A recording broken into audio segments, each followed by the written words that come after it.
Welcome to the Casting Across Fly Fishing Podcast. I'm Matthew of castingacross.com, where I explore the quarry and culture of fly fishing.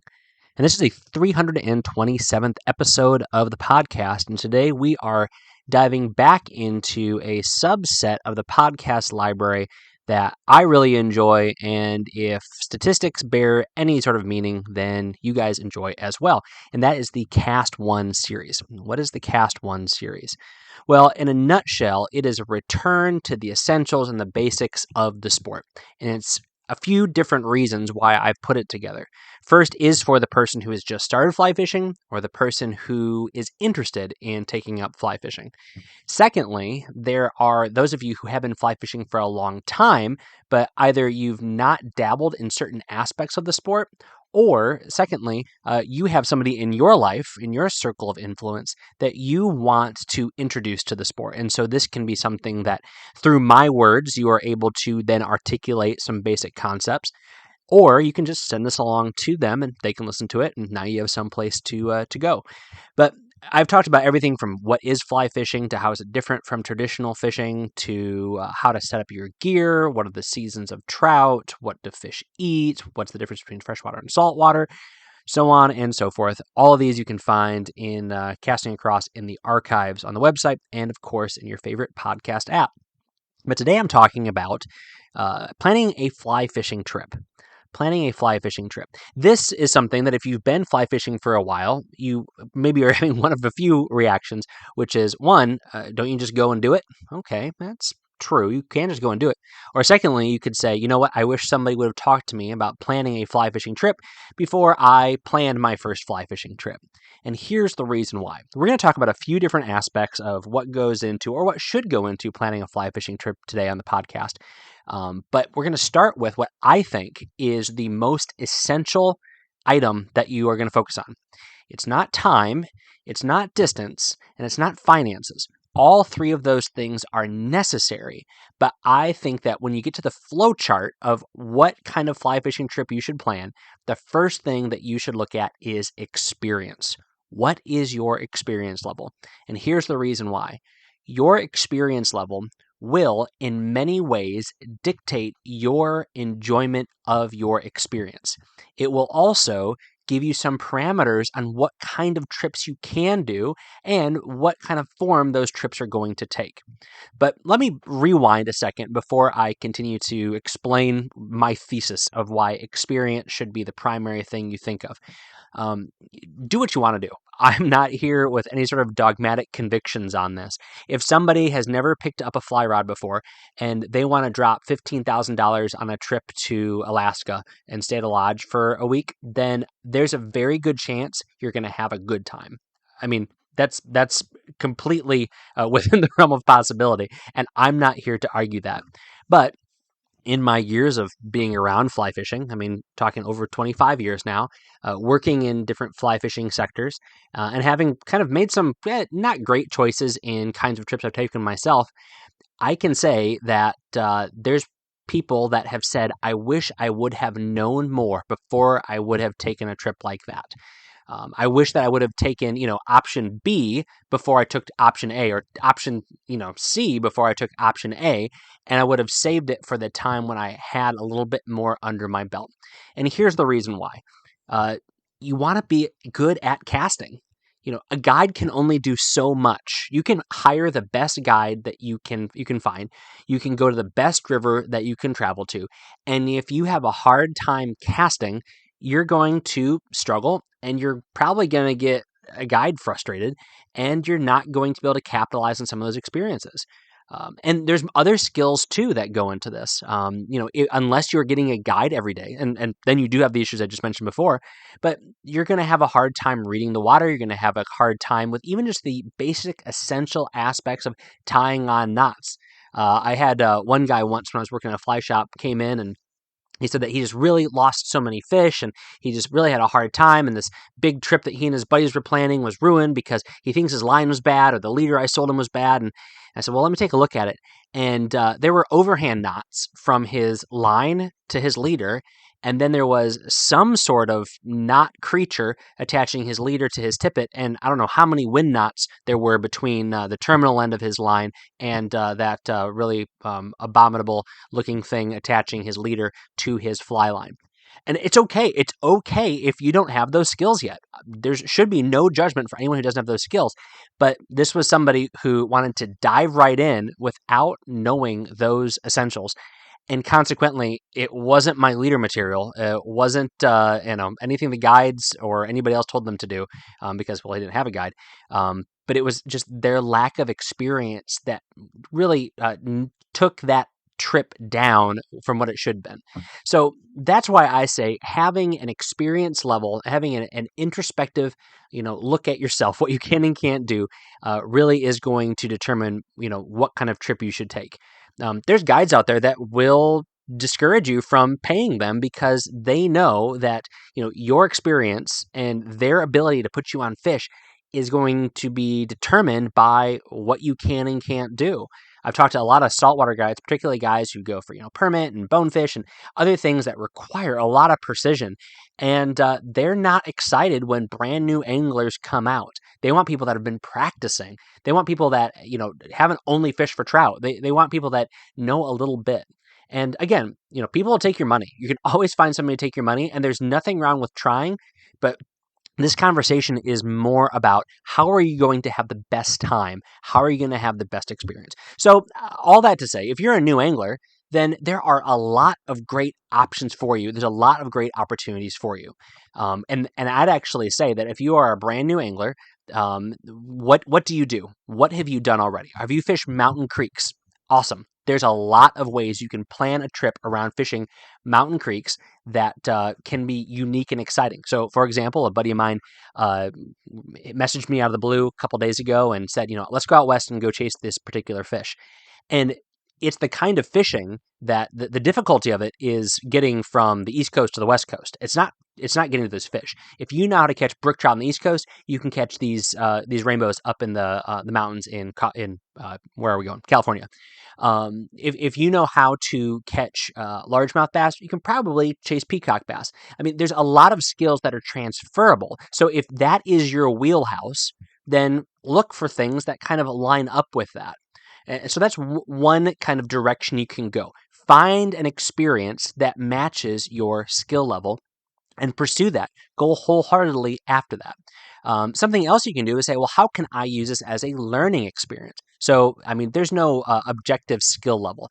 I'm skiing a lot more with my boys, and they're taking lessons. I think I need to take lessons, honestly. I mean, I'm probably like one bad move away from really hurting myself, and just out of grace, I've made it down the mountain so safely over these past few months. But their skill levels are they're color coded, and then they have other modifiers to them when it comes to what lessons we sign them up to. It'd be great if we had that in fly fishing, and there's probably some fly fishing schools that have it out there, but it's not like general knowledge in the fly fishing world, or it's just something that I'm ignorant about. But be honest with yourself. I can cast reasonable at 30 to 40 feet, but my loops are a little bit sloppy and I'm not able to turn over flies really well. If there's any wind, I'm going to have problems. If I have any obstructions behind me, I'm going to have issues. And I really have a hard time matching the hatch when there's not bugs buzzing around. Okay, that's great. You have a functional level. So what can you do in that situation? Well, in that situation, that trip may very well be finding a local water and finding a guide that fishes your local water. It's not big, it's not dramatic, it's not the kind of thing that you're going to get super excited about on the front end. So instead of going to Montana, you're going, an hour and a half away. But that's okay, because what you're doing in that is twofold. One, there's a very good chance you're going to get on fish you never knew were there. It's actually threefold. Secondly, you're going to know that water in a much better way if you pay attention and you focus on more than just catching fish. And thirdly, you can say up front, these are some of the skills I want to work on. I plan on fishing this river. I plan on fishing, around here in rivers like this. I want to know how to read this water. I want to know how to find what the fish are feeding on this season. Can you help me figure that out? Any guide worth his or her salt is going to be able to articulate that and integrate that into your guided trip. And if they can't do that or they balk at that, find somebody else. There's probably, well, just to be very, very upfront, there's guides that are Renaissance folks that can do a little bit of everything, and there's some that are really good at one thing or another. I'm not going to, disparage anyone for what they don't want to do, but if that is the situation you're in where your experience level is at that beginner to advanced beginner place, find a guide that can work with you, that can even spend some time casting with you. You're not going to be catching fish in that moment, but that is a helpful thing to do, and that's worth a little bit of money. So this has all been under that very first flowchart break of what's your experience level. If you have not been fly fishing for a long time, then consider something that is going to match your skill level, or find a way to get somebody to help you jump up to that next level. So that's my first bit of advice. Now, are there exceptions? Are there places where you can go and they're going to train you up really, really good? Of course. It used to be in the Orvis print catalog, which I haven't gotten in a long time. I get about 3 emails a day, but I'm not getting a print catalog in a long time. But it used to be in the back end, and I'm sure I know this is online, but they would talk about their schools and how they would have schools at some of their lodges. So I'm not promoting that. I just know a lot of good folks that run some of these Orvis endorsed lodges, and some of the Orvis schools. But this is a way where you kind of could have your cake and eat it too, where you go and you're learning something and then you are fishing. And I know this works because when I was one of the directors of a camp in Pennsylvania for teens, we would get folks, young adults that would come that were either conventional anglers, or they had only fly fished a few times, or they were more interested in the entomology and the biology and the environmental aspect of it than they were the fly fishing. And by the end of the week, they were casting and catching fish. So if you go into it saying that, hey, this is a 5-day experience and I'm going to spend a lot of money, but I'm going to be in a beautiful place, I'm going to get great hands-on instruction, and I'm going to be able to catch some fish along the way, then that's fantastic. Something like that's probably going to cost a little bit of money, but if that is something that you're able to do, then that is where your experience level is dictating the trip that you take. So again, that's the first break in the flowchart. Well, the next break that you get to, I would say, is finances. If you have the money, then the world is your oyster. Of course, you're probably not going to drop into the middle of Kamchatka. You're not going to necessarily be in, Christmas Island, but I mean, you could. And if that kind of person listens to this podcast, let me know. I would love to help you in your journey. But anyway, that is going to be the next big determining factor. But you don't need a lot of money to have a really great fly fishing trip. So I live in New England, and so I am within a day's drive of, let's just keep it in the United States, of really all of Maine. And then really, which is kind of crazy, as far as northern Maine, I could get down to like central Virginia and then over into western Pennsylvania. So I have a lot of places that I could travel. And if you're on the East Coast, similar situation, but anywhere else you go, you have a pretty good circumference of where you can drive to. You drive there, you can do what I've done up until very, very recently, which was sleep in my car. I like the ability to get an expensive hotel when I have that luxury, but you can camp. You can get a cheap hotel. We have the blessing of getting online and finding places that are clean and inexpensive, or an Airbnb, or get a cabin with 4 or 5 other friends. You find something that is close by, that is in the kind of fishing that you either know or the kind of thing that is going to push you only a little bit. And it's a relatively inexpensive adventure. It is much more economical to do that than to fly somewhere and stay in a lodge. But if you have the means, now that opens up to you. But don't think that a fly fishing trip is only, getting on the airplane on the East Coast and flying to the West Coast, getting on an airplane, in Montana and flying to South America. Those are fantastic and they're worth doing. But a fly fishing trip, something that is going to give you that experience, the new water, the learning opportunities, the camaraderie, the isolation, whichever you choose, the adventure, that can happen within a 2, 4, 6, 8-hour drive. So definitely keep that in mind. And then that gives you, again, you go to that flow chart. You say, instead of flying, I'm going to save that $500 and get a guide at this place. So I'm going to drive there and I'm going to stay in a hotel. I'm going to meet my guide at the river. That's a wonderful opportunity that allows you to be a little bit flexible, build in that learning experience. But Of course, the more money you have, the nicer options you have, and lodges are great. Now, when it comes to lodges, you want to look at everything included and what is excluded. You want to look at the fees because you might say, oh, yeah, I can afford that. Well, then things start to add up. Especially when you start to look at adding guides on top of it, and when you look at maybe what the accessibility and the seasonality of those places are. Some of the most high profile lodges, which again, the difference between a lodge and a normal resort is that a lodge is going to cater to anglers, and so they're going to fill up quickly.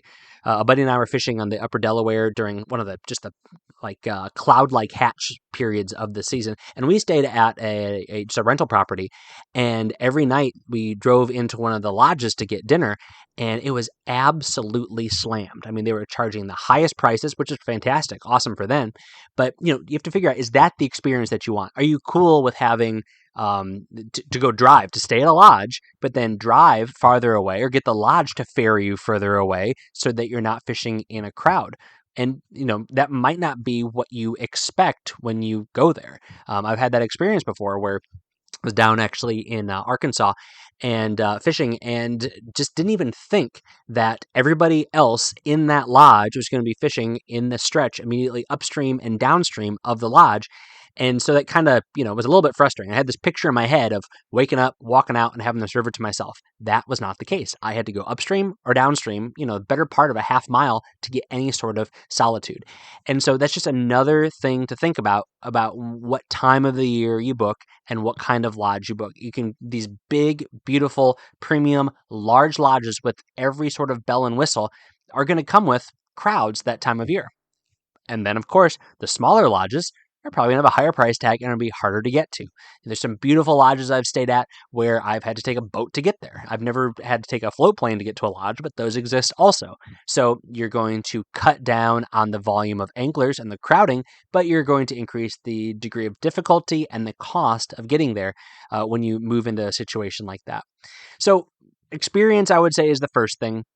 And then cost is really the next most essential piece. And I've said it before and I'll say it again. I really think it's worth staying at a lower quality, less amenity laden place to get a guide. I would much rather stay in an Airbnb or stay in a motel that is, clean. The bed's not going to crawl away on me or something like that. I'm not going to get shot in the middle of the night. I'd rather stay in a place like that and then get a guide than stay in a really nice place and say, you know what, I can't afford another $600 on this trip or something like that. So that's something to consider also. Another way to make that work is to double up, find someone to do it with. And having an angling companion, an angling buddy, an angling friend is a great way to make things like this happen because the price almost halves. I wouldn't say it goes down the middle 50-50 easily, but it maybe cuts it from 100% down to 60% of the cost. That's a great way to do something like get a guide for the day. The difference between $600 and $300 is pretty significant if you're kind of having to only plan one trip a year or something like that. So that's something else that is in my mind a priority when it comes to thinking about the financial piece of taking a fly fishing trip. So how do you find places? What do you do? Well, I would say, going back to a few things I've mentioned before on the podcast, even one today. One, if you go to a fly fishing show, go to an outdoor expo, there's going to be people there that are going to be, selling their wares. And the more local show you find, you're going to find more options that are regional to you. The next one is use the guides and outfitters portion of a lot of companies' websites. So again, these companies are going to, have a relationship with these guides, but that's a great starting place. A third place to look is in a good fly fishing guidebook. So as you may know, I talk about books a lot on Casting Across. I have a bunch of book reviews on the website in the fly fishing library. I'm building up this YouTube library of book reviews. A fly fishing book for the area you want to go to is a great thing to have in hand for as you're planning a trip. I mean, I'm surprised I'm 19 minutes in this podcast. I'm just not bringing this up. But if you're going to Maryland, get a Fly Fisher's Guide to Maryland. If you're going to Colorado, get the Fly Fisher's Guide to Colorado. If you're going to Dallas, get Fly Fishing Dallas, brand new book I'm actually looking at right now. It's on my desk. Get that book, and it's going to give you an overview of this location and this place, and then it's also going to give you a bunch of recommendations for where you can stay and who you can utilize for guiding. That's a great way to go about it that I would say is more comprehensive and maybe will save you a little bit of a headache as opposed to just Googling it. You can do that, but that's a little bit of a better approach in my humble opinion. And then ask people. Ask local fly shops. Again, they'll have relationships with these folks. These either be a lodge or a guide, but they have relationships. And then this is the next thing that I would say. So we talked about, and we're going long here, so I'll wrap it up. We talked about experience level being the first thing. Talked about finances being the second thing. The third thing is you are going to have to match the place with the time frame, both in your availability. So of course, everyone wants to go fish dry flies in June, right? But that's going to change the cost. Or everyone wants to go into remote backcountry in Wyoming. Okay, well, that's going to require, to do it well, 6 days or something like that. Do you have 6 days? So that is a variable that I can't speak to. You have to figure out for yourself and be honest with yourself. Trying to cram a trip in is not a great way to spend your money, and it's not a great way to have fun. So trying to find something where you have that buffer where it is comfortable. It's not going to be perfect. Again, if you have unlimited resources and unlimited flexibility, you can make everything super comfortable. But what you're trying to find is that nice balance of, this is where I want to fish. This is the time I want to fish. It lines up with my prices. It lines up with my experience, and it's something that is feasible with the amount of time I can put into it. All of those variables have to come together. It's about a whole lot more than just looking at a brochure and saying, I want to catch that giant brown trout. I want to catch that rooster fish. I want to catch that, whatever. Looking at all those pieces are important. Now, again, I'm going to circle all the way back to where I started. If you can afford it and you can go do it, then have a blast. And there's a great chance you're going to have a really good time. But in my humble opinion, looking at things in a more ordered and organized fashion is the best way to go about planning a fly fishing trip that will not only yield good results, but it'll make you feel like you got what you were looking for out of that trip. Do you have anything that you would add to that? Is there any nightmare experiences? I can share some of those on an upcoming podcast, or any recommendations on guides and lodges that have catered to you, especially if you're a new angler or back when you were a new angler. I would love to hear that. Matthew at castingacross.com. Always love hearing your feedback, your questions, your comments, and in the off chance you have them, accusations. This week on castingacross.com, the first article is called 2025 Show Report, New Practical Gear. So last week, I put out a show report from the Fly Fishing Show on 2 fly rods that I really liked. The Redington EDC and the new Orvis Superfine Graphite.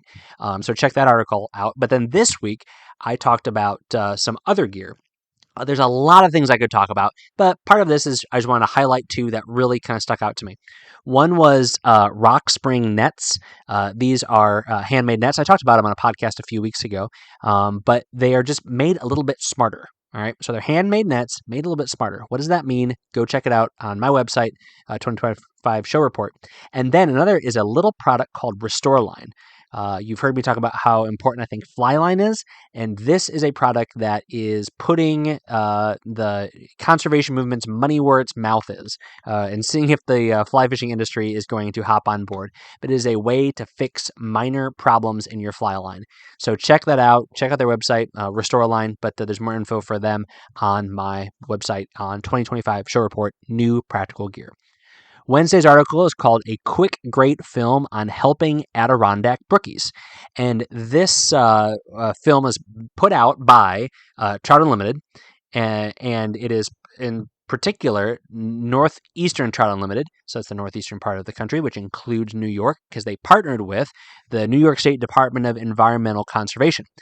Great short film talking about some very simple environmental work that is being done, conservation, restoration work, and it's something that everyone can get behind.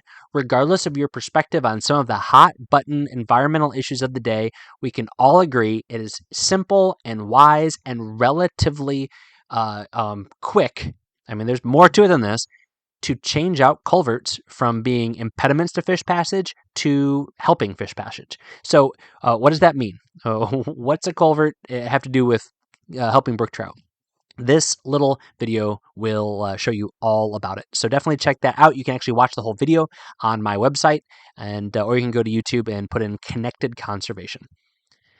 This week's recommendation on the podcast is actually the makers of that last short film that I just mentioned, Connected Conservation, A Future for Adirondack Brook Trout. Although it is put together by Trout Unlimited and by the New York State Department of Environmental Conservation, the gents that made it are from Frequent Flyers Fishing.